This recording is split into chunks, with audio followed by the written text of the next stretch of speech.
folks are losing their jobs. Nearly 2,000 classroom positions have been eliminated this school year. And here at West Wilkes High, I know some teachers weren't rehired. You've had to increase class sizes. And there's almost no money for things like textbooks. This makes no sense. I can tell you the last thing a superintendent wants to do is to lose good teachers. The governor's been fighting against education cuts as well. It's unfair to our kids. It undermines our future.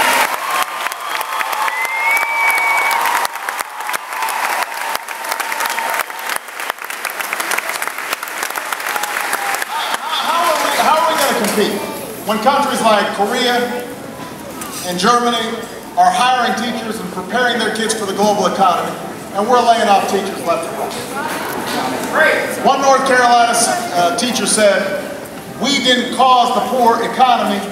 If anything, we built the good parts." That's a choice that Congress is going to have to make.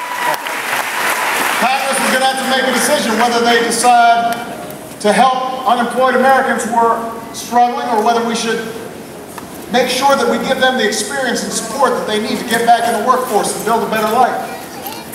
We'll ask Congress whether we should stand pat and let people like me take advantage of corporate loopholes and pay less in taxes, or should we ask folks like me to pay my fair share so that we can give tax cuts to middle-class families.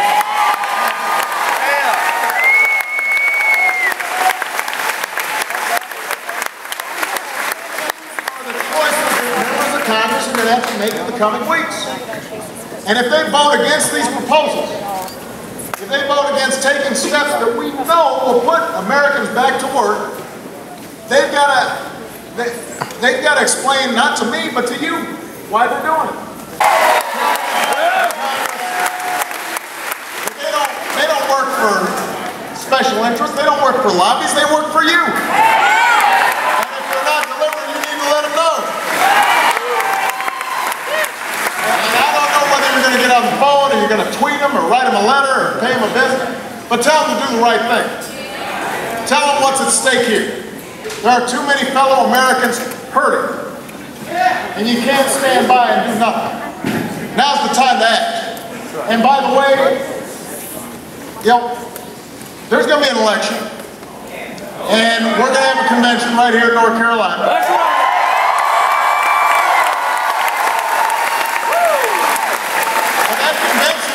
Months away. The election's 13 months away. And folks can't afford to wait that long. They can't sit around just listening to a bunch of political arguments. They need action. And they need it now, because folks are living paycheck to paycheck. There are folks who are living week to week. And I don't accept the idea that in the face of that kind of hardship, and we're going to stand by and do nothing. That's not who we are. We are Americans. And you know what? We keep working at things until we get them fixed. Yes, we had a problem with the financial crisis, and the economy's not where it needs to be, but we can fix it. We just got to stay on it. We've got to be persistent. We've got to keep on trying things until folks are back to work and the economy's growing again.